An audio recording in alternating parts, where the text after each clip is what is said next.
သိန်းခွင်းပြီးစင်ပေါ်မှာဘီယာတောက်ပြီးတချင်းဆူနေတဲ့ဟန်နီတာဘာမှဆိုတော့ပေါက်စာလေးနဲ့အငိမ့်စရာခင်းနေတဲ့မမတင်စာတပွဲပြန်ကားတာနဲ့တပွဲဆိုသလားအောင်စပူကိုကြော်တက်သွားခဲ့တဲ့စွမ်းစာနေအသိန်းခွင်းပြီးစင်ပေါ်မှာဘီယာတောက်ပြီးတချင်းဆူနေတဲ့ဟန်နီတာပရိသတ်ကြီးရင်မုံမခအိမ်မခမ်းပြဆိုတဲ့တချင်းလေးကလေးကအားပေးလာခဲ့တဲ့အဆွန်တော်ဟန်နီတာကတော့ပရိသတ်ရဲ့စိတ်ထဲကိုဒီပြုတ်မှုလေးကြောင့်စိုးရိမ်စိတ်ဖြစ်စေခဲ့ပါတယ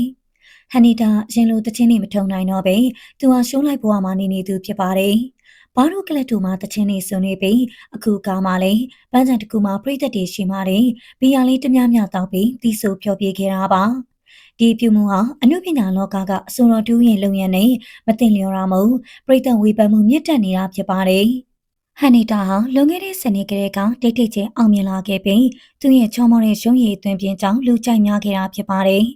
ဟန်နီတာသူ့ရဲ့ Eternal Ghost Band နဲ့တူ music သစ်ဖန်တီးခဲ့တာကြောင့်လူငယ်တွေကြားမှာပေါက်ခဲ့တာဖြစ်ပါတယ်။မိန်းကလေးပရိသတ်အများဆုံးရခဲ့ပြီးဟန်နီတာနားမှာဝိုင်းဝိုင်းလည်နေခဲ့တာဖြစ်ပါတယ်။နာမည်စာကြည့်ပြီးစမ်းထနေချိန်မှာလည်းမင်းသမီးခင်ဝေဝါနဲ့ပါတန်ညာတန်နဲ့ကြားခင်ရပြီးနောက်ပိုင်းတပူပူတွဲမလုပ်တော့တာဖြစ်ပါတယ်။ချစ်သူတွေလိုမချေညာရုံတမဲတွဲခဲ့ကြပြီးနောက်ဆုံးပြတ်သွားခဲ့ကြတာလို့ပြောဆိုကြတာဖြစ်ပါတယ်။အခုမှတော့အမျိုးသမီးတွေထွက်ချီဝင်ချီဖြစ်နေတဲ့ဟန်နီတာဟာအသေးတွေကွဲပြီးဘီယာရီတောက်ကဆင်မော်တီကိုဟန်မဆောင်နိုင်ပဲတချင်းတွေစိတ်လွတ်ကိုယ်လို့တီးဆိုခဲ့တာဖြစ်ပါတယ်။သူ့ရဲ့မြင်မတော်တဲ့ပြုမှုကြောင့်နာမည်ကြီးနေခဲ့ပြီးအသေးကွဲနေရင်တချင်းမဆိုနေအစုံတော်နဲ့အရက်ဘီယာစီးနေဆိုတော့မကင်မှုသိပေမယ့်သူကအားပေးနေတဲ့ပရိသတ်တွေအတွက်ပြရုပ်တစ်ခုထိခိုက်သွားနိုင်တယ်လို့ဆိုခဲ့ပါတယ်။ဟန်နီတာဟာဒီနှစ်2025တနှစ်ပတ်လုံးသူတချင်းအသစ်ကိုပြည်သက်တွေကမျှော်နေပေမယ့်တချင်းအသစ်မထုတ်ပဲဘတ်ဂျက်များပြတ်သွားလို့လားလို့အမေခံခဲ့ရပါတယ်။တချင်းကသူ့ရဲ့ဘဝကိုထပ်ထူကြစီတဲ့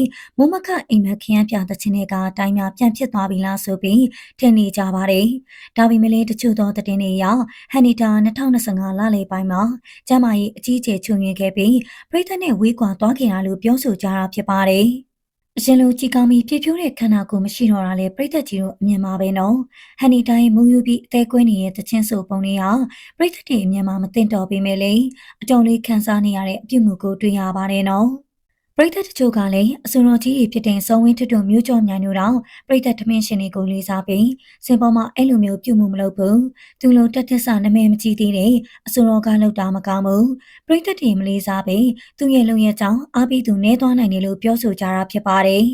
ဟန်နီတာအနေနဲ့လေဘီယာဘူးကိုလက်ကမချပဲမျက်ရည်တွေတုံရင်တချင်းဆုံနေတာကြောင့်သူအသေးကွင်းနေရလားဒါမှမဟုတ်မိသားစုပြဿနာတစ်ခုခုကြောင့်များလားလို့စိတ်ပူနေကြပါတယ်အိမ်မက်တွေကောင်းထဲပေါ်နေတဲ့လူငယ်တယောက်ဖြစ်နေပေမယ့်ယခုလိုကြီးဖြစ်ကလန့်ဆန်းဖြစ်သွားတာဟာအလွန်ဝမ်းနည်းဖို့ကောင်းတယ်လို့ဂယုဏစကားပြောခဲ့ကြပါသေးတယ်။ဒီတော့ပြည်သက်ကြီးရင်ဟန်နီတောင်အားကြပြီးလေးစားချစ်ခင်နေတဲ့ပြည်သက်တွေရဲ့အမြင်မှာလေးစားမှုလျော့နေသွားနိုင်တာကြောင့်ခံစားရတဲ့ဝေဒနာတွေအများဆုံးပျောက်ကင်းနိုင်ပါစေနော်။မှတ်ချက်လေးတွေကိုလည်းပြောပြပေးခဲ့ကြပါအောင်ရှင်။ဘာမှဆိုတော့ပေါက်စာလေးနဲ့အငိမ့်စရာခင်းနေတဲ့မမတင်စာပရိသတ်ကြီးရင်တင်စာကတော့တင်စာပါပဲနော်မချခင်ကမှလွတ်ငိမ့်နဲ့လွတ်လာခဲ့ပြီးအခုလည်းအလင်းမြန်ချစ်သူကလေးရှာနေပါပြီနော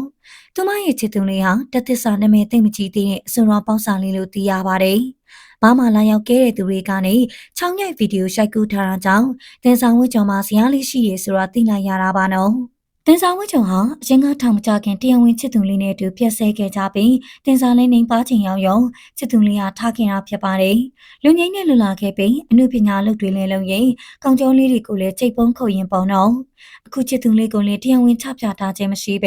တပူပူတွဲနဲ့ထိုင်နေတဲ့ပုံရိပ်လေးဟာဆိုရှယ်ပေါ်မှာတက်လာခဲ့တာဖြစ်ပါတယ်။လူသိမခံခြင်းလို့လူမများတဲ့ဘားရဲ့ကြောင်းကြတဲ့နေရာလေးမှာနေနေတာကိုပါပါရာစီတွေကအလွန်ဆက်စုလွန်ပါတယ်နော်။တင်ဆောင်ဝတ်ကျော်ဟာရခင် VCT ရိုက်ကူးတော့ကခင်မလေးနာမည်သိမ့်မရပဲရုပ်ရှင်စကားကြီးတွေမှာပါဝင်ခဲ့ပါတယ်။သူမကရွရွရင်လေးနဲ့ကြည်ကောင်းပေးမယ်လေ။သူမရဲ့ဆန်းကအစမပြေနေပါဘူးနော်။အဲတော့ခင်းနဲ့ညီဝစ်စားပြီး social platform တိုင်းမှာဗီဒီယိုတွေပြန်ရင်နာမည်ကြီးလာခဲ့တာဖြစ်ပါတယ်။သူမရဲ့ခန္ဓာကိုယ်စူးစားကုန်လေးတန်မအောင်လေးကျင်ခဲ့ပြီးခမိုက်မိုက်စကားရပြောရမယ်ဆိုရင်အခုခေတ်စားနေတဲ့ပူဇော်ထိုက်သောပေါင်နယ်များလေးရှိနေပါတယ်နော်။ပူရီတာတို့ရဲ့အကြိုက်တွေးစီမဲ့ပြည့်ပြည့်လွန်းတဲ့ခန္ဓာကိုယ်ကောက်ကြောင်းကြောင့်သူမရဲ့နာမည်လေးတဟုန်တို့အချိန်နဲ့ကြီးသွားခဲ့တာဖြစ်ပါတယ်။ ချစ်သူကောင်းလေးဟာဘာရီကလတ်တီနဲ့ EDM ပွဲတွေမှာတချင်းလိုက်ဆိုတဲ့အစွန်တော် Eric B ဖြစ်ပြီးမမတင်စာနဲ့မလိုက်ဖက်ဘူးလို့ဆိုပါတယ်။တင်စာဝင်းကျော်ကိုလည်းတယောက်တည်းအေးစိနေက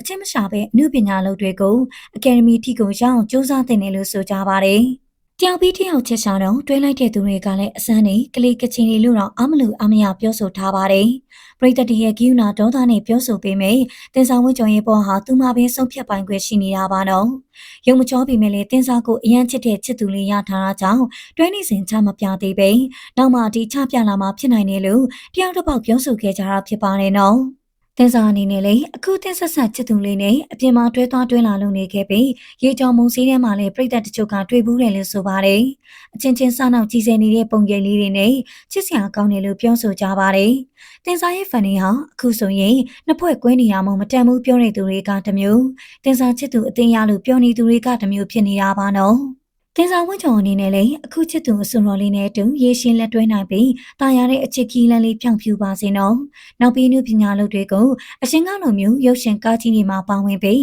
အကယ်ဒမီဆုကြီးကိုလည်းရရှိနိုင်ပါစေလို့ဆုတောင်းပေးလိုက်ပါတယ်နော်။ပရိသတ်တွေကလည်းတင်စာချစ်သူတိုင်းကိုတင်စာနဲ့မတန်ဘူးပြောကြတာဟာတင်စာရဲ့ body beauty ကဘယ်သူမှမမီနိုင်အောင်လာတရားလေးနဲ့မို့တကူရဲတောက်ပါစေချင်ကြတာလည်းဖြစ်ပါတယ်။ဒီတော့ပရိသတ်ကြီးရဲ့ယခုချစ်သူတင်လင်းနဲ့ရောတင်စာဝင်းကျော်ကိုသဘောတူကြရင်လားဆိုတော့မှတ်ချက်လေးတွေတယောက်ချင်းစီပြောပြပေးခဲ့ကြပါဦးနော်။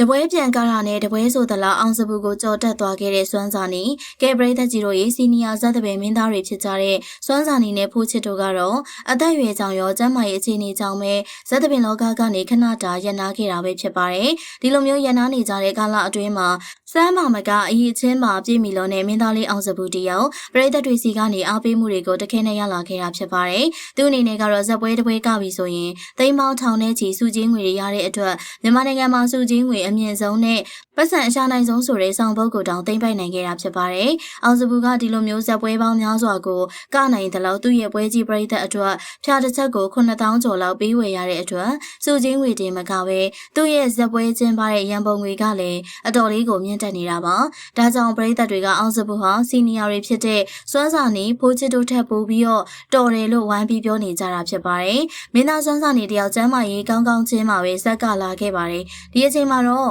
အောင်မြင်မှုတွေကိုအားကိုးပြီးခြေရာတိုင်းနေတဲ့ဂျူနီယာလေးအောင်စပူကိုဂုံနီးအပြည့်နဲ့ပတ်စံတွေအတိမ်ပြပြီးတော့ပြန်ကျွဲပြလိုက်တာကြောင့်စွမ်းစာနေရဲ့ဆန်းကလည်းလုံးဝကိုအထင်သေးလို့မရဘူးဖြစ်နေပါတယ်။ဒါကြောင့်ပရိသတ်ကြီးတို့လည်းဇက်သပင်လောကမှာဘယ်မင်းသားကိုသဘောကျဆုံးလဲဆိုတာဖြေပေးသွားကြပါအောင်ရှင်။